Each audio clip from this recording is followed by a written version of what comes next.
एक किस्म से लोकतंत्र की जीत हुई है नेशनल लेवल पे।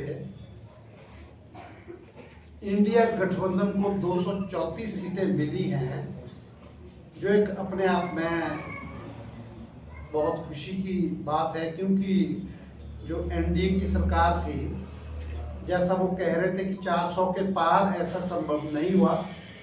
और जिस हिंदुत्व के मुद्दे पर वो बात कर रहे थे, तो जो 2 सीटें हैं अयोध्या और चित्रकूट की, उसमें भी मेंबर ऑफ पार्लियामेंट जो हैं अदर देन एनडीए के जीते हैं। इससे साबित होता है कि भगवान राम जो वो सबके हैं और प्रत्येक पार्टी भगवान श्री राम जी को मानती है। और आज भी जो पिछले कल मीटिंग थी दिल्ली में, हमारे इंडिया गठबंधन के जितने सहयोगी थे, सभी ने ये फैसला लिया कि हम एक अच्छी अपोजिशन करेंगे और लोगों के मुद्दों को उठाएंगे। जबकि दूसरी साइड जो एनडीए गठबंधन है, इसमें 38 पार्टियां हैं। 38 पार्टी के जो लोग मिलजुल के सरकार बना रहे हैं, तो मैं समझता हूँ कि जिस तरह की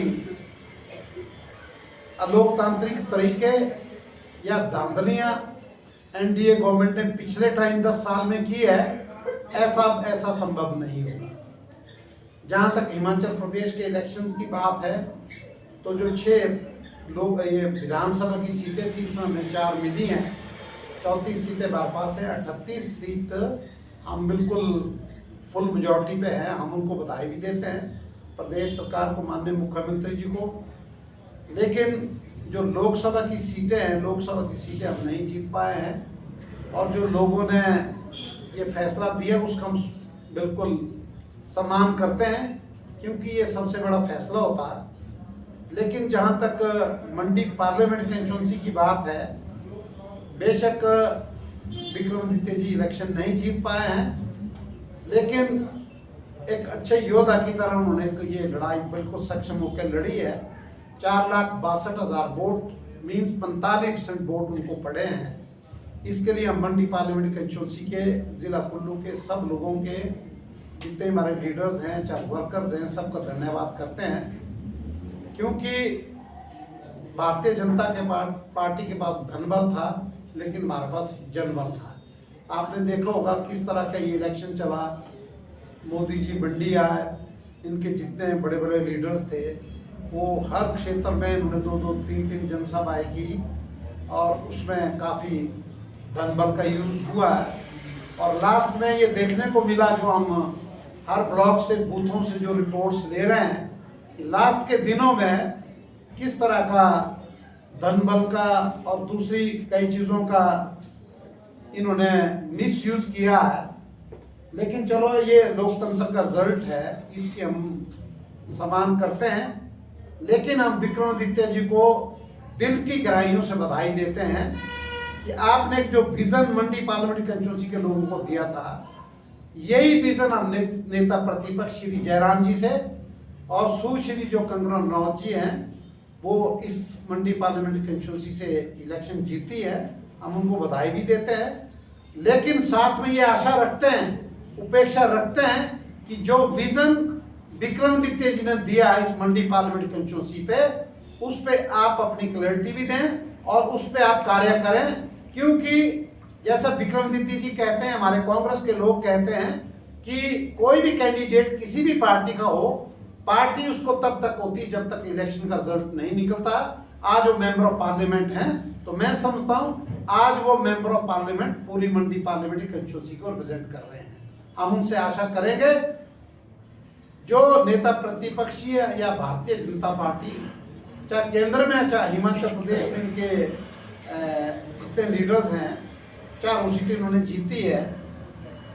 लेकिन हम ये चाहेंगे कि हिमाचल प्रदेश में जो सबसे बड़ी त्रासदी हुई, जो 12-13 हज़ार करोड़ का नुकसान हमें हुआ है, इस पे ये गौर करें। और हम आशा रखते हैं इस पे ये अवश्य केंद्र से, सरकार से सहयोग लेके प्रदेश सरकार की मदद करें।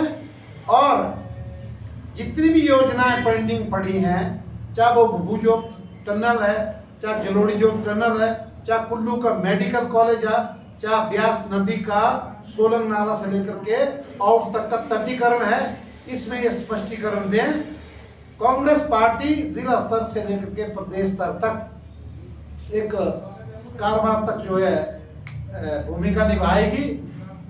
जो सरकार अच्छा कार्य करेगी उसका हम स्वागत करेंगे। अगर कहीं काम में कमी रही, लोगों की सेवाओं में कमी रही, तो हम अपोजिशन करने में इसमें कोई गुरेज नहीं करेंगे। लेकिन अभी तो सरकार बनी है, हम उनसे आशा भी रखते हैं, उपेक्षा भी रखते हैं कि वो इन चीजों पे ठीक उतरेंगे। लेकिन मंडी की जो जनता है, हम धन्यवादी हैं 4,62,000 वोटर्स के, क्योंकि अंतिम क्षण में जो है विक्रमादित्य जी का टिकट फाइनल हुआ था और उन्होंने निसंकोच हाईकमान के इस ऑर्डर को जो है माना है। और ये जो जीत है ये मंडी पार्लियामेंट कंस्टिट्यूंसी के वर्करों की जीत है, और विशेष करके जो राजा वीरभद्र सिंह जी ने पूरे प्रदेश में काम किया है, ये उसकी जीत है। और विक्रमादित्य जी ने कम समय में अपनी योग्यता को देखते हुए एक अपनी अच्छी इमेज छोड़ी है। फर्स्ट टाइम इलेक्शन लड़के जो 4,62,000 वोट, जबकि दूसरी साइड केंद्र सरकार का बहुत दबाव था। इनके पास धन की कमी नहीं होती है। हर जगह आपने देखा होगा, प्रत्येक कंस्टिट्यूंसी में जो केंद्र के नेता थे वो हेलीकॉप्टर में आए। हमारे पास तो एक रैली जो है प्रियंका गांधी जी की यहाँ कुलहालपुर में हुई, दूसरी सुंदरनगर में हुई, एक रैली ब्यासर में सचिन पायलट जी की हुई। वेयरएज इनकी जो केंद्र के नेतृत्व की बहुत सी रैली हुई, क्योंकि इनके पास संसाधनों की कमी नहीं है। लेकिन फिर भी ये जो विक्रमादित्य जी का इलेक्शन है ये जीत के बराबर है। उन्होंने 2-3 दिन पहले भी प्रेस कॉन्फ्रेंस में कहा है कि मैं मंडी की जनता की सेवा के लिए तत्पर रहूंगा। आज भी वो पीडब्ल्यूडी और शहरी विकास मंत्री, उनके पास मंत्रालय है, वो पूरे प्रदेश में एक जिस तरह से उन्होंने 14 महीने में काम किया है, बहुत बढ़िया काम किया। इसी आशा के साथ वो आगे भी काम करेंगे। और हम प्रदेश के मुख्यमंत्री जी को और प्रदेश की अध्यक्षा जी को उनको भी बधाई देते हैं कि ये जो 6 इलेक्शन में 4 सीटें अपने जीती है, इसके लिए आप बधाई के पात्र हैं। और आगे जो 3 इलेक्शन होंगे इसमें भी कांग्रेस सरकार स्थिर है और ये बिल्कुल स्थिर रहेगी। और जहां तक हिमाचल प्रदेश में जो 4 member of parliament Bharatiya Janata party के जीते हैं, उनसे भी हम आशा रखते हैं कि वो हिमाचल प्रदेश के हितों की रक्षा करेंगे और दलगत राजनीति से ऊपर उठ के यहाँ के हितों का पालन करेंगे। ये हम उनसे आशा रखते हैं। धन्यवाद।